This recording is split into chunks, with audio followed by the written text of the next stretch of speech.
ಮತದಾರರ ಪರಿಷ್ಕರಣದ ಕಾರ್ಯಕ್ರಮ, ಆ ಪಟ್ಟಿಯ ಕಾರ್ಯ ಆರಂಭ ಆಗಿದೆ. ಮನೆ ಮನೆಗೆ ಚುನಾವಣೆಯ ನಿಮಿತ್ತ ಅರ್ಹ ಮತದಾರರನ್ನೇ ಪಟ್ಟಿಗೆ ಸೇರಿಸಬೇಕು ಅನ್ನುವಂಥ ಯೋಚನೆ ಅಡಿಯಲ್ಲಿ ಅಧಿಕಾರಿಗಳು ಬಂದಂಥ ಸಂದರ್ಭದಲ್ಲಿ ಅವರು ಕೇಳಿರತಕ್ಕಂಥ ಎಲ್ಲ ಮಾಹಿತಿಯನ್ನು ಪೂರ್ಣ ಪ್ರಮಾಣದಲ್ಲಿ ಒದಗಿಸಬೇಕಾಗಿರ್ತಕ್ಕಂಥ ಅವಶ್ಯಕತೆ ಇವತ್ತು ನಮ್ಮ ಮುಂದೆ ಇದೆ.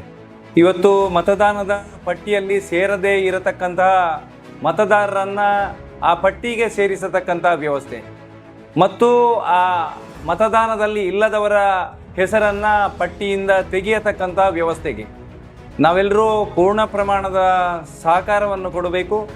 ಮತ್ತು ಪ್ರಜಾಪ್ರಭುತ್ವದ ವ್ಯವಸ್ಥೆಯಲ್ಲಿ ಅರ್ಹ ಮತದಾರರಿಗೆ ಯಾವುದೇ ಕಾರಣಕ್ಕೂ ಕೂಡ ಮತವನ್ನು ಚಲಾಯಿಸಲಿಕ್ಕೆ ಇಲ್ಲ ಅನ್ನತಕ್ಕಂಥ ಸಂದೇಶ ನಿಲ್ಲಬೇಕು ಅನ್ನುವಂಥ ಯೋಚನೆ ಅಡಿಯಲ್ಲಿ ನಾವೆಲ್ಲರೂ ಕೂಡ ಅಧಿಕಾರಿಗಳಿಗೆ ಸಹಕಾರವನ್ನು ಕೊಟ್ಟು ಈ ಮತದಾನದ ಪರಿಷ್ಕರಣೆಯ ಸಂದರ್ಭದಲ್ಲಿ ಪೂರ್ಣ ಪ್ರಮಾಣದ ಸಹಕಾರವನ್ನು ನೀಡಬೇಕು ಅನ್ನುವಂಥ ವಿನಂತಿಯನ್ನು ಈ ಕ್ಷೇತ್ರದ ಜನತೆಯ ಪರವಾಗಿ ನಾನು ಕೇಳಿಕೊಳ್ತಾ ಇದ್ದೇನೆ.